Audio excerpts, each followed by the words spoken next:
Welcome to Money Hangout once again. Every week I brief you on some issue which is top of your mind and take your questions and also help you understand mutual funds better. This is brought to you by Birla Sun Life Mutual Fund and Value Research. Today we are going to talk about something which I continuously now of late I have been getting this question more often. Uh, does fund size matter? Are big funds a bad idea, or should one stop investing in funds which become very large? And there isn't a straight answer to this. The largest Indian equity fund is 19,000 crore. The smallest one is 38 lakh crore. Many of the great performing funds were built, their performance track record was built while they were not very large. Only of late we are seeing funds, we have quite a few funds which are over 10,000 crore big, and they have grown large, and they have grown large because investors invested money, they saw decent performance, their money grew, and looking at those performance, more investors started putting more money. Funds become big for two reasons primarily, which is very straightforward. When more investors put money and the fund grows the money that investors have invested there. So when we look at the largest equity fund, which is largest actively managed equity fund, because last month an index fund also turned out to be 25,000 crore, but largest actively managed equity fund being 19,000 crore. This looks big. This looks big because mutual funds, Indian domestic equity funds have been relatively small. But looking at it from a perspective of, how one has to look at it in a context. How big is our equity market? Who owns those stocks? And this is where, I picked up some interesting data. The total market capitalization of all the shares which is publicly traded and listed in India is 127 lakh crore. 127 lakh crore for all the shares that are listed in Indian market. Of which, if you look at the prominent ones, BSE 500, that accounts for 118 lakh crore, which is, a substantial part, which means that we have a large number of companies which are very tiny. And of this 118 lakh crore, 50% of it is held by promoters. In India, the promoters still hold 50%, 50.25% of this ownership of all the shares that are in the public domain. And domestic institutional investors, they account for nearly 13%. FIIs account for about 21%, and individuals account for 9%. All this, and non-institutional corporates, ADRs, GDRs, stocks listed abroad, that really accounts for about 7%. So when I look at this data, individuals and DIIs, looking at non-promoter stocks shares listed in the Indian market, that is 60 lakh crore. So that is the investable universe for all investors, whether it be FIIs, DIIs, and individual investors. So looking from that standpoint, 60 lakh crore and the largest Indian equity fund being 18,000 crore, I don't think we have much to worry here. But still, I feel that given the dynamics of how a mutual fund is managed, there are plus and minus. There are advantages and disadvantages of being small, and there are advantages and disadvantages of being large. So there isn't a straight answer that is big fund a good idea, or a small fund is only and is always good to be investing in small funds. Generally, big funds have the advantage of economies, a good brand, better resources, credibility, perception of credibility, and the fact that they are turning big is normally a fallout of investors pour money in or invest money in a fund which is doing well. Stability and continuity of management that can come with larger resources. So primarily economies of scale and superior resources is the advantage. The real downside is that the fund can become less maneuverable. It will be less flexible for a fund manager. It will be less agile. It will be difficult. The impact cost of liquidating a large position that the fund may have might be a constraint on occasion. Likewise, so there is a I think there is a broad framework which investors should follow. There are certain categories where size might be an advantage. When it comes to ETFs, index funds, large cap funds, bigger the better. Even in case of debt funds, the economies of scale, the kind of risk mitigation that can happen with the size is a great idea. But I think a certain kind of fund size can be a serious impediment. What in the investment context is being referred as winner's curse.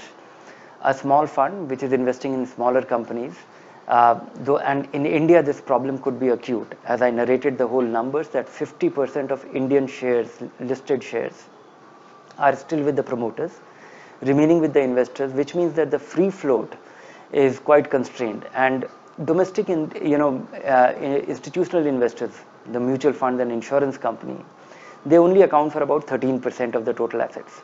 Individuals account for 8%. So the amount of, and when it comes to investing in smaller companies, this is where the impact could be very severe. When a fund manager is investing in smaller companies, micro cap funds, small cap funds, mid cap funds, and he has built a performance and reputation by picking a good set of stocks which did well, and when investors put more money in that, the whole strategy becomes extremely difficult to replicate. So this is where I think investors should get cautious.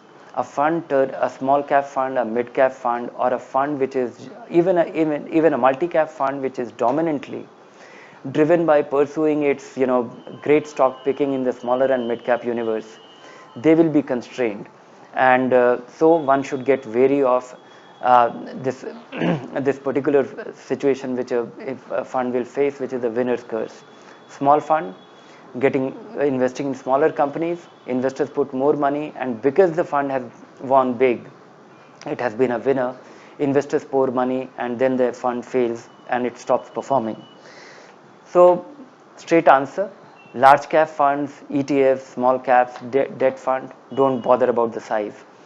The largest of the Indian equity fund is not big enough to really suffer from that constraint. But small cap, micro cap, mid caps, worry about the size. Thank you, Dhiren. Thank you. Our first question for today comes from Sandeep. He asks if one should use size to choose between funds when their rating is the same. Yes, generally speaking, size is one issue which one should, but what I discussed just now, that in certain categories, size doesn't matter. Bigger the better. The debt fund, the large cap fund, the index fund, even the balance fund, I would say, bigger the better, superior economies, greater maneuverability. So it doesn't matter. Mid cap funds, small cap funds, even multi cap funds sometimes can have that issue. Because a multi-cap fund will typically be 40-50% sometimes be in mid-cap and small caps. Even there, I think be wary of the size. So those categories, see the size alongside the rating. This next question comes from Ramakrishnan. He asks if the size of the fund can affect its volatility. Yes, size of the fund can affect volatility, because even if there is a small cap fund and the net total assets in the fund is small, so if the fund faces a redemption, it will have an impact. In large cap, in bigger funds, it will tend to, because volatility is often sometimes caused by investors' action. When a lot of money is pulled out from a fund, the fund can turn volatile even in a reasonably stable market.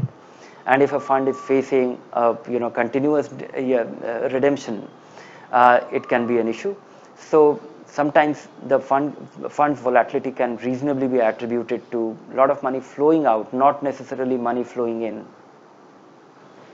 Moving on, Sanjeev asks if he can transfer some of his investments to his wife without redeeming them. No, it is not possible, because any transaction which translates into a change in ownership, core ownership, which is the first applicant and the second applicant, that can happen only by redeeming that money, or it can be switched out to his wife's name, so money may not necessarily come to his bank account. But from a tax point of view, from a legal standpoint, this will be a redemption and a new purchase. If he just wants to make his wife the owner of this fund, it can be achieved in some other ways too. Consider adding a nominee if she is not the nominee. So that is one thing which can eliminate the tax implication, if any. If the money is invested in an equity fund and held for over 1 year, even a redemption and a purchase will have no tax implication. Thanks, Hiren. Next up, a viewer asks why we should go for balanced funds when we ourselves can split allocation between equity and debt and then rebalance. You should go for balanced fund for two benefits. One is automatic rebalancing by the fund at the fund level itself, and absolutely no tax implication as a result of that. The second reason is that balanced fund, despite having nearly 30-35% into fixed income, the tax treatment of the balanced fund is like that of an equity fund, which is better, concessional, and more beneficial to you. All the gains from a balanced fund becomes completely tax free if you hold it for 1 year, while the underlying asset is 35% into fixed income, which will otherwise be taxable. So if you have 35% investment in fixed income funds, 65% in equity, you will have to work hard to rebalance it. You will have to decide. So it saves you, it actually is a very simpler package buying a balanced fund. If you have to, then there will be tax implication of redeeming your investments from equity and sometimes from debt to move into each other for rebalancing it. And the debt fund, all the gains realized from the debt fund for a shorter period will be added to your income, while in the balance fund, if you invest and hold it for 1 year, it becomes completely tax free. So tax efficiency, simplicity, and ease, automatic rebalancing, these are three benefits which you derive from balance fund, so you should consider that. Next up, Vivek says that new funds launch schemes which typically have low AUM. How should he view them? How should he? How should he view them?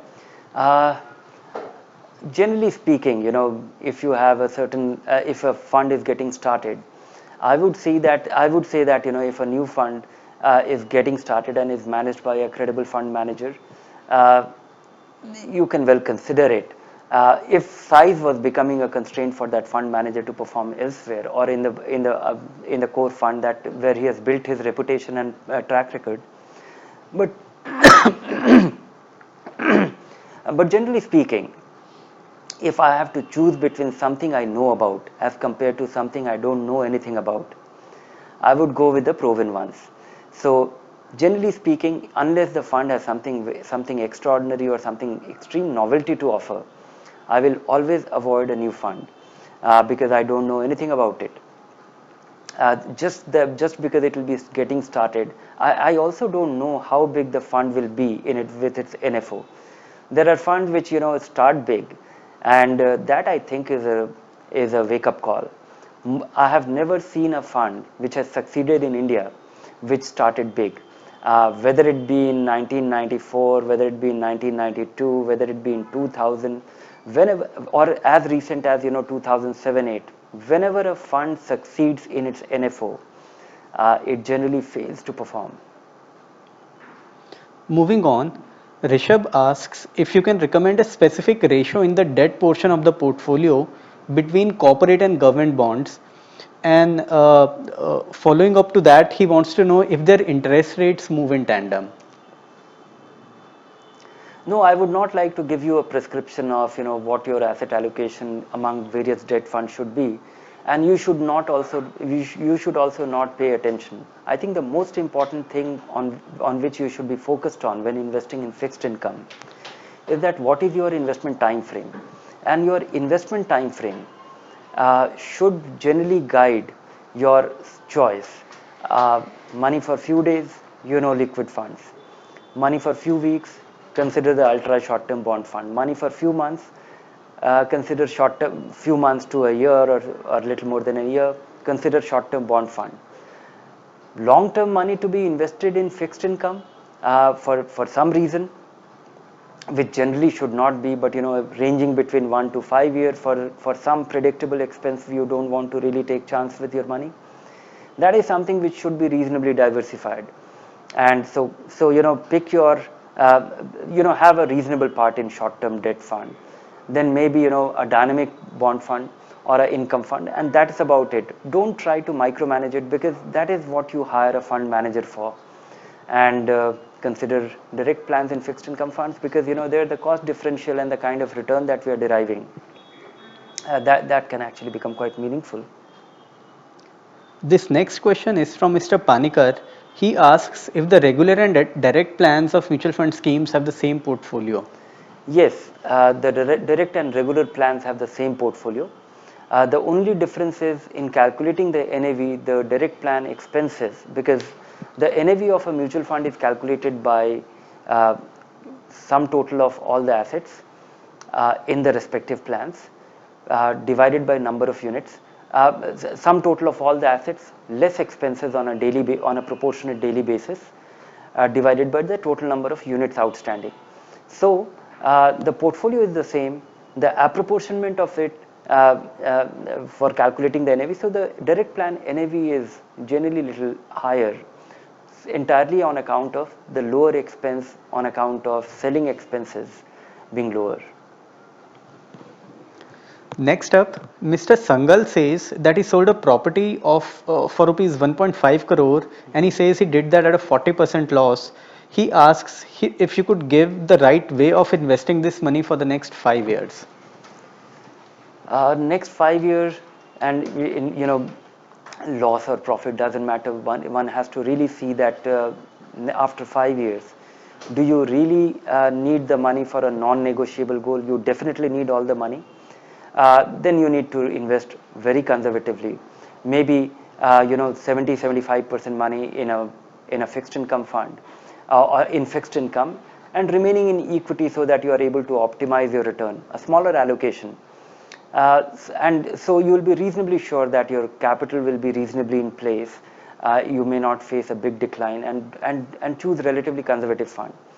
If this is a tentative plan that you're thinking of 5 years, but that money can still lie there for 10 years, then maybe consider the balance fund. And when investing in a balance fund, don't invest all this money at one go. This is a very important and a sizable money. So spread this money over the next 12 to 18 months to average your investment. Eliminating the possibility of catching a market high is very important whenever you are investing a large sum of money in equity, and balance fund from that standpoint is dominantly an equity fund. So you must have this in mind, a reasonable time frame to average your investment. And if you want to really look at the conservative plans, maybe some of the equity income funds are translating into an interesting investment option. They are tax efficient, they are conservative, they have a smaller allocation to equity, and so they also might be suitable. So consider from these two to optimize your return. Amar asks, how can he determine that his portfolio is adequately spread across funds of different AMCs and different sizes? So, if you can give him some broad roadmap or some principles of diversification, Dhiren. Yes, true diversification should be that your portfolio is invested across the breadth of the market, and at the same time not too much diversification, because having diversification beyond a point is not meaningful. In fact, it could be a disadvantage. So I would say that choose 2 3 4 at most 2 3 max 4 fund companies. And if you want to do it with simplicity, the way to do it is choose the multi-cap fund.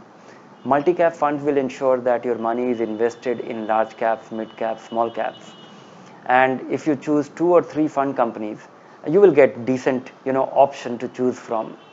And so you will not be extremely dependent, fully dependent on the likelihood, because sometimes good fund managers turn they turn relatively unimpressive. Sometimes their ideas or their conviction don't work for a while. We have seen it with all the funds, that many great funds, they turn lackluster, they stop performing for a brief period of time, that could be very disappointing.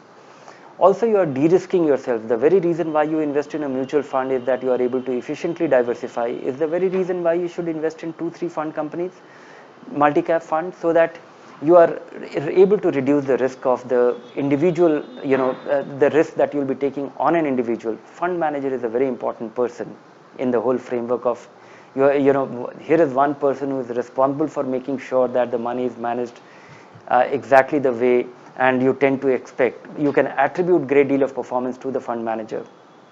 So making sure that you are not overly dependent on just one person's success or failure is important. So you can do it at different level. You can do it with 3-4 balance fund, you can do it with 3-4 multi-cap fund, and you can well do it with 3-4 combination of small and mid-cap fund from 2-3 fund companies. This next question is from Ujjwal. He says that he's an Indian citizen, but his son is an American citizen by birth, and he's just turned 18. Can mutual fund investments be made in his name? Yes, mutual fund investments can be made in his name as a person of Indian origin, but the problem is that if he is an American citizen, and RIA will ensure the RIA in India, everybody has to, any American citizen investing in India has to comply with the FATCA rules, which means he will have to declare all his investments made in India in his annual filings in the US. Next up, Lakshmi asks whether she should redeem her investments when a mutual fund appreciates by 40 to 50% in a year. She should take the money out if she has some spending plans. If she was investing for a goal, she should take the money out. But the biggest problem when you just look at 40 or 50, if you set a target of appreciation and take your money out, then the next big problem is, what do you do with that money? Should that money lie idle? I think the way to deal with the fear of market attaining a high and you losing an opportunity is to have your rebalancing plan. We have discussed it in the past. I think you should listen to our discussion on this issue. Rebalancing, simply put, means you invest 100 rupee in a certain ratio, say 50% equity, 50% debt, and when this 50% in equity goes up by 40%, sees a 40% appreciation, this 50 becomes 70. While your fixed income would have become 50 becoming 54, assuming it earned 8% return. Fixed income is unlikely to give you dramatic returns in a period of time. So your allocation changes, and this is the time when you take a small part of your equity, because the real problem of redeeming money or taking your money out from the market after you have witnessed some appreciation, some meaningful appreciation of the kind that you are referring to, 40-50%, or your money doubling in 3 years time, which many investors might have faced so far. So that is a bad idea because markets are unpredictable. Markets make the big moves when you least expect it. And to profit from the market, it is important that you remain invested through a long period of time, and it is very difficult to guess these situations. So work on a rebalancing plan. Make sure that your long-term money is invested, and if you are investing for any goal and that your money has appreciated well ahead of time, or you don't need the money, you need the money after 2 years, but your money you have good and reasonable enough money to achieve that goal which is slotted for 2 years from now, maybe take that money out, because there is nothing better than achieving your financial goal with your investments, appreciating investments. But just fear of a market correction after it has gone up is not a good idea. Next up, Mr. Reddy asks what proportion of large cap, mid cap, and small cap funds should be there in a portfolio? Ideally, you should entrust your money to somebody who will make sure that he is allocating it properly. But generally speaking, if you have to have a thumb rule, I would say that 65 to 70%, or somewhere between 60 to 55 to 65% kind of allocation to large cap, remaining 20% in 20-25% in mid cap, and remaining 10 to 15% in small caps. is and should be there. Uh, and why I say this is the way we have defined large caps, mid caps, small caps, and if we dissect, if we dissect the or if we just analyze the universe of Indian stock universe, this is the segment that we get. The big 70 stocks, which we call large caps, they account for nearly 65-70% of the market cap. So your portfolio will be reasonably representative of the market cap of the Indian market. At the same time, there will be great selectivity. There are 3,000 stocks listed, and your underlying portfolio will be no more than 100 of them. So hopefully it will perform better. This next one is from Indrani. She asks, is it safe to start investing in mutual funds through a broking house as a beginner? Uh, it is safe to start investing somehow. There are steps to, and there are many ways of investing. You can invest, you can choose one balanced fund, invest with the fund company directly. All you need is a bank account, a PAN number, and get your KYC once. And once you have a bank account and an online bank account, most of the things can be done online. If you don't know how to go about doing this even, then maybe a mutual fund agent. Uh, if you if you already have access to a broker, maybe a broker can enable that. But my sense is that a stockbroker is a bad context when it comes to a long-term investment, long-term small investment in a mutual fund, because the brokers, primary businesses help you buy shares, and he's in the business of earning brokerage by helping you trade. So generally, the encouragement is that some investors should be buying derivatives, futures, options, shares, and buy more often because that is more profitable for them. So that's a bad context, but yes, there could be some good brokers who can facilitate your investment in mutual fund. My priority will be doing it online yourself, keeping it simple, starting with a balanced fund or a tax saving fund, and that does not require any serious effort, and it will also be a little more profitable. We'll take one last question for today's session, Dhiren. Rakesh asks, what other investment options can he supplement his mutual fund investments with? Uh, I think mutual fund is not an investment. It is actually a vehicle to own various other asset classes. Through mutual funds, you can buy shares, you are buying stocks, you are buying bonds. So when we look at other asset classes, I don't think and this is good enough. If you have stocks and bonds through mutual fund, that is good enough. If you enjoy analyzing companies, you think you have that temperament and you have the analytical rigor, or you enjoy doing it, analyzing companies, spotting opportunity, maybe investing in stock directly is one another option. Besides this, there are some mandatory investment which most Indians are forced into doing it. For example, your employee provident fund contribution is a fixed income. So I think this is good enough. Whatever we are forced to do. Besides this, the other asset classes which most Indians will have, but one should not look at it as an investment that you should have a home. You should have a fixed deposit for your emergency fund. You should have some money in your bank account, your savings bank account, to the extent that you are needed. Otherwise, if you have your bank account, if you have your emergency fund, if you have your money in the liquid fund which to supplement your emergency fund, and rest of the money which you are unlikely to need for a couple of years or many years, that should be invested in an appropriate growth oriented investment. I don't think you need to add any more assets. Thanks, Dhiren. Thank Any you. closing remarks for our viewers today? Yes, size matters in a certain kind of fund, but Indian mutual funds are still not big enough. So you don't have to worry much about it. Small cap funds, micro cap funds, mid cap funds worry about the size, and in fact fund managers are also worried. We have come across many instances where fund managers themselves have stopped taking money in those funds. So worry about the size in some funds, rest of them it is an advantage.